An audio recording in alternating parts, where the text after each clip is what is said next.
الحمد لله وحده والصلاة والسلام على من لا نبي بعده أما بعد فأعوذ بالله السميع العليم من الشيطان الرجيم بسم الله الرحمن الرحيم النبي أولى بالمؤمنين من أنفسهم وأزواجه أمهاتهم وأولو الأرحام بعضهم أولى بعض في كتاب الله صدق الله العظيم رب اشرح لي صدري ويسر لي أمري واحلل عقدة من لساني يفقهوا قولي آمين يا رب العالمين۔ نبی مومنوں کو اپنی جان سے زیادہ عزیز ہے۔ اللہ پاک فرما رہے ہیں اگر مومن ہے تو پھر نبی اسے اپنی جان سے عزیز ہونے چاہیے، جیسا کہ اللہ پاک نے سورہ توبہ میں فرمایا کہ مومن اپنی جانوں کو نبی سے زیادہ عزیز نہ سمجھیں، نبی سے آگے ہو کے لڑیں، نبی کے قدموں میں اپنی جان پیش کریں۔ تو پہلی چیز یہ، جیسے کہ اللہ کے رسول صلی اللہ علیہ وسلم نے اسی کی تفسیر میں فرمایا ہے کہ لا یؤمن احدکم، تم میں سے کوئی شخص مومن نہیں ہو سکتا، وہ مومن جس کے ایمان کو اللہ پاک تسلیم کرے، حتی اکون احب الیہ من والدہ وولدہ والناس اجمعین، جب تک کہ میں اس کو محبوب نہ ہو جاؤں اپنے باپ دادا سے، اپنی اولاد سے اور تمام انسانیت سے۔ یہ ایمان بالرسالت کی شرط ہے۔ اگر یہ نہیں ہے تو صرف یہ مان لینے سے کہ فلاں بندہ فلاں ملک کا صدر ہے، مومن نہیں ہو جاتا کہ جی میں اس پر ایمان لے آیا ہوں۔ بات سمجھ لگی نا؟ الوی پاکستان کا صدر ہے تو یہ الوی پر ایمان لانا نہیں، ایمان کی شرط یہ ہے کہ اس سے اس درجے کی محبت کی جائے۔ تو النبی اولا بالمؤمنین من انفسہم، نبی عزیز تر ہیں مومنوں کو اپنی جان سے، وازواجہ امہاتہم، اور نبی کی بیویاں ان کی مائیں ہیں، نبی کی بیویاں ان کی مائیں ہیں۔ آیت کے اگلے حصے میں فرمایا کہ یہ وہ مائیں نہیں ہیں جو جائیداد میں وارث ہوتی ہیں۔ وَأُولُو الْأَرْحَامِ بَعْضُهُمْ أَوْلَىٰ بِبَعْضٍ فِي کتاب اللہ، اللہ کے قانون کے مطابق وراثت جو ہے وہ اسی طرح تقسیم ہوگی، وہ جو تمہارے جس ماں نے تمہیں پیدا کیا وارث تمہاری وہی ہوگی۔ حضرت عائشہ صدیقہ رضی اللہ تعالیٰ عنہ تمہاری وارث نہیں ہوگی، لیکن وہ ماں ہیں کہ جن سے رشتہ قیامت کے دن بھی قائم ہوگا۔ یہ جو جسد کی ماں ہے نا، ہمارے جسم کی جو ماں ہے جن سے ہم پیدا ہوئے ہیں، وہ رشتہ مرنے کے ساتھ ختم ہو جائے گا۔ یوم یفر المرء من اخیہ و امہ و ابیہ، ماں اور باپ سے بھاگنے والا رشتہ، یہ جو امہات المومنین والا رشتہ ہے نا، یہ بھاگنے والا رشتہ نہیں ہے، یہ تو وہاں ایمان ثابت کرنے والی ہماری سب سے بڑی دلیل ہے کہ نبی جان سے عزیز ہیں، نبی کی بیویاں ہماری ماؤں سے بھی ہمیں آگے۔ یہ اللہ پاک کا انتخاب ہے۔ اب اللہ پاک نے اپنے نبی کے لیے بہترین عورتیں چنی، اس لیے حضور نے فرمایا حبب الی من دنیاکم، میرے لیے تمہاری دنیا میں سے، یہ دنیا حضور کی نہیں ہے، یہ ہماری دنیا ہے۔ یہ جو ہم سفر کر کے آتے ہیں جہاز میں، اس میں آپ سنتے ہیں کہ پیسنجرز اتنے تھے، جہاز جو کریش ہوا اس میں 200 پیسنجر تھے اور 11 جہاز کا عملہ تھا۔ وہ پیسنجرز میں شمار نہیں ہوتا، وہ کریو جو ہے وہ الگ ہوتا ہے۔ یہ جو انبیاء ہوتے ہیں نا، یہ دنیا میں اللہ کے کام سے آتے ہیں، سرکاری طور پر آتے ہیں، وہ اس دنیا کے لوگ نہیں ہیں۔ وہ سرکاری ڈیوٹی پہ ہوتے ہیں، ان کا سونا جاگنا چلنا پھرنا غصہ مسکرانا کس بات پر خوش ہوئے یہ سب شریعت بنتی ہے۔ فلاں چیز پر نبی کریم صلی اللہ علیہ وسلم غصہ ہوئے، اس کا مطلب ہے وہ مکروہ ہے، ناجائز ہے، جائز نہیں ہے۔ فلاں پر حضور خوش ہوئے، وہ پسند ہے آپ کو پسند ہے تو اللہ کو بھی پسند ہے۔ تو اس طرح سے شریعت بنتی ہے۔ تو حضور نے فرمایا حبب الیہ، میری طرف محبوب بنائی گئی ہیں، یہ میں نے پسند نہیں کی، اللہ نے ان کی محبت میرے دل میں ڈالی۔ من دنیاکم، تمہاری دنیا میں سے، الطیب، خوشبو، والنساء، حضور کی بیویاں اللہ پاک نے طے کی ہیں، توقیفی امر ہے۔ وَجُعِلَتْ قُرَّةُ عَيْنِي فِي الصَّلَاةِ، اور میری آنکھوں کی ٹھنڈک نماز میں رکھی گئی۔ اس کا مطلب ہے کہ اللہ کے رسول صلی اللہ علیہ وسلم ہماری طرح کے نماز نہیں پڑھتے تھے، کیفیت وہ جو نبی پر طاری ہوتی، یعنی حضور کو نماز کی حالت میں جنت دکھا دی جاتی اور نماز کی حالت میں جہنم دکھا دی جاتی ہے۔ آپ کی نماز یہ ہے۔ تو اللہ تعالیٰ نے انہیں چنا اور یہ سند عطا فرمائی اپنی کتاب میں، اور قیامت تک کے لیے اس کو محفوظ و مامون کر دیا۔ اللہ پاک فرماتا ہے یا نساء النبی، اے نبی کی بیویوں،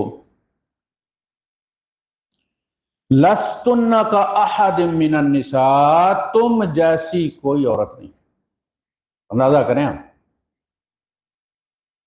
لستن کا احد من النساء، تم عورتوں میں سے کسی جیسی نہیں ہو، تمہارا وکھرا مقام ہے، تمہارا وہ بلند مرتبہ ہے کہ تم نبی کے رازوں کی امین ہو اور شریعت کے ذرائع میں سے ایک ذریعہ ہو۔ جو ہماری ازدواجی زندگی ہے اس کے معاملے میں نبی کریم صلی اللہ علیہ وسلم کی ازواج سے پوچھا جاتا تھا، یعنی کیا بندہ حالت جنابت میں روزہ رکھ سکتا ہے؟ ابو ہریرہ رضی اللہ تعالیٰ عنہ فتویٰ دیا کرتے تھے کہ اگر کوئی بندہ احتلام سے ہے اور اذان ہو گئی تو وہ روزے کی نیت نہیں کر سکتا، اس لیے کہ وہ ناپاک ہے، اب اس کا روزہ نہیں، اب اس کا روزہ نہیں۔ اب اس سلسلے میں مروان بن عبد الملک نے ازواج مطہرات کے پاس دو بندے بھیجے جو ان کے محرم میں سے بھانجا اور بھتیجا، ان سے پوچھا کہ کیا حالت جنابت میں روزے کی نیت کرنا جائز ہے؟ تو ان میں سے ایک نے جواب دیا کہ اللہ کے رسول صلی اللہ علیہ وسلم حالت جنابت میں ہوتے تھے بغیر احتلام کے، نبیوں کو احتلام نہیں ہوتا، نبیوں کو احتلام نہیں ہوتا، ان کی نیند، ان کا خواب وہی ہوتا ہے۔ تو انہوں نے فرمایا حالت جنابت میں تھے بغیر احتلام کے، یعنی احتلام نہیں تھا۔ میں نے کھانا پکایا، تیار کیا، سحری تیار کی، میں نے بھی کھائی، اللہ کے رسول صلی اللہ علیہ وسلم نے بھی کھائی، اسی حالت میں اذان ہو گئی اور حضور نے بعد میں غسل کر کے نماز پڑھی، یعنی حالت جنابت میں روزہ رکھا حضور نے۔ تو طہارت روزے کی شرط نہیں ہے، طہارت روزے کی شرط نہیں ہے، اور حالت جنابت میں بھی روزے کی نیت۔ اب یہ کون بتا سکتا تھا؟ وہی بتا سکتی تھی، لستن کاحد من النساء، تم شریعت کا ریفرنس ہو، لہذا اگر تم میں سے کسی نے غلطی کی تو وہ غلطی سنت بن جائے گی۔ اور پھر اس کا خمیازہ تمہیں بھگتنا پڑے گا، کیونکہ تمہیں فالو کیا جاتا ہے، تم ریفرنس ہو، تم عام عورتوں جیسی نہیں کہ جو جس گھر میں گھسی وہاں کوئی اپنا ہی شوشہ چھوڑ آئی، نہیں، تم ایسی نہیں۔ تو ازواج مطہرات پر پابندی لگائی گئی امہات المومنین، وہ لوگوں کے گھروں میں نہیں جا سکتے۔ کوئی آتا ہے کسی کو مسئلہ پوچھنا ہے تو آپ سے آ کے پوچھے، آپ لوگوں کے گھروں میں نہیں جائیں گے، ٹک کر بیٹھیں، وَقَرْنَ فِي بُيُوتِكُنَّ، ٹک کر بیٹھو اپنے گھروں میں، گھر گھر نہیں جانا۔ کوئی بھی تمہارا، میرے یہاں آئی تھی، منافقین تھے نا، کوئی بھی ذریعہ بنا سکتا تھا، فلاں ام مومنین آئی ہمارے گھر میں آئی تھی، انہوں نے یہ بات کی، کیا نہیں، اپنے گھر میں بیٹھے۔ تو ان جیسی کوئی خاتون، کوئی عورت اس مقام اور اس درجے کو نہیں پہنچی، بیٹی بھی نہیں پہنچی، اس لیے کہ جو بیوی کے معاملات ہوتے ہیں وہ بیٹی کے نہیں ہوتے۔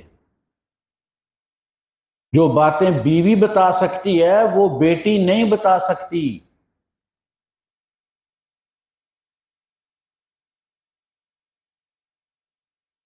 یہود میں یہ تھا، تورات میں ہے، اب بھی ہے، میں نے فیس بک میں لکھا ہے باقاعدہ، وہ تورات میں اس کو کہ وہ ان کے یہاں عورت نیچے چٹائی بچھائے گی، نیچے الگ رہے گی، کوئی اس کو نہیں چھوئے گا، وہ کسی کو نہیں چھوئے گی، جس نے اس کو چھوا اس کو اتنے کوڑے سزا، یعنی حالت حیض میں، پیریڈز میں۔ اب ہمیں امہات المومنین سے پتہ چلا کہ مومنوں پر یہ کوئی پابندی نہیں ہے کہ عورت کو جو ہے وہ چٹائی پہ دے دی جائے اور الگ کر دیا جائے اور وہ کھانا بھی نہ پکائے اور جو اس کو چھوئے اسے کوڑے مارے جائیں، پورے محلے کو پتہ چل جائے کہ فلاں کے یہاں پیریڈ چل رہے ہیں۔ بے پردگی ہو گئی نا۔ ہمارے یہاں تو یہ کہا جاتا ہے کہ بیٹی جو ہے وہ ان ایام میں وضو کرے، دروازے کے پیچھے کھڑی ہو کر واپس آ جائے، باپ کو بھی پتا ہو اس نے نماز پڑھی ہے، بیٹا بھی یہ سمجھے اس نے نماز پڑھی ہے، بھائی بھی یہ سمجھے اس نے نماز پڑھی ہے، پردہ اس کا قائم رہے، لمبی تان کے سوئی ہوئی سارے گھر کو پتا چل گیا کہ نماز نہیں پڑھ رہی تو اس کا مطلب ہے پیریڈز آئے ہوں۔ اسلام تو حیا کا دین ہے نا۔ تو اس کے دو فائدے ہوتے ہیں، ایک تو یہ کہ نماز کی عادت نہیں بھولتی، جب وضو کر لیا تو اندر جا کے واپس آ گئی، تھوڑی دیر کے بعد 5-7 منٹ ہی لگتے ہیں تو واپس آ گئی تو پردہ بھی رہا کہ بھائی نماز پڑھی ہے اس نے، اور وقتہ کیا تو ریگولر رہی وضو کی وجہ سے، اور جو ہی وہ عرصہ ختم ہوا فوراً نماز شروع کر، وضو تو پہلے کر رہی تھی نا، اس میں تو کوئی ڈسٹرپشن نہیں تھی۔ اب تو موج کرتی ہیں 5-7-10 دن جناب علی، اور پھر جب یہ ختم ہو جاتا ہے تو ریگولر ہونے میں مزید 2-4 دن لے لیتی ہیں نماز شروع کرنے میں، ڈھیٹ ہو جاتی ہے نا۔ قدرتی بات ہے، بندہ جب چھوڑ دیتا ہے، حفظ قرآن آپ نے کتنا بھی اچھی طرح کیا ہوا ہو، اگر آپ ایک رمضان نہ سنائیں نا قرآن تو متشابہ لگنا شروع ہو جاتی ہے۔ 2 سال نہیں سنائیں گے وہ 20% ہو جائیں گے، 3 سال نہیں سنائیں گے وہ 30-40% ہو جائیں، ہر سال سنائیں گے تو یہ آپ کے سینے میں رہے گا۔ اسی طرح تو وہ ان سے اس لیے پوچھا جاتا تھا، تو انہوں نے بتایا کہ جی کوئی میں پکاتی تھی حالت حیض میں، اللہ کے رسول کھاتے تھے، کوئی عورت جو ہے وہ ناپاک نہیں ہوتی، اس کے ہاتھ میں حیض نہیں ہے۔ یہ مسئلے کون بتائے گا ہمیں؟ ازدواجی ہے نا۔ تو ان کا کہ حالت حیض میں ایام میں پکاتی تھی، حضور کھاتے تھے، کبھی نہیں کہا بھائی آٹا نہیں گوندنا تمہیں حیض ہے، کیونکہ یہ پابندیاں اس میں تھی، وہ پکائے گی نہیں، وہ کسی کے ہاتھ چھوئے گی نہیں، کوئی اس کو چھوئے گا نہیں، یہ تورات میں آج بھی موجود ہے۔ فرمایا حضور ہمیں چھوتے تھے، ملاطفت، صرف ازدواجی تعلق انٹر کورس منع ہے، اس کے سوا کوئی چیز منع نہیں۔ تو یہ ازواج مطہرات ہی بتا سکتی تھی، اس لیے ان کا مقام ہے کہ وہ سورس آف شریعہ ہے۔ ان سے شریعت متعین ہوتی ہے، اور وہ سب اللہ کا انتخاب ہے۔ اب جو ان کی گستاخی کرتا ہے یا ان پر انگلی اٹھاتا ہے تو وہ اپنے ایمان کی خیر منائے۔ اگر وہ مومن ہے تو وہ اس کی مائیں ہیں، اور اگر وہ ماں نہیں سمجھتا تو وہ مومن نہیں ہے۔ وآخر دعوانا الحمد للہ رب العالمین۔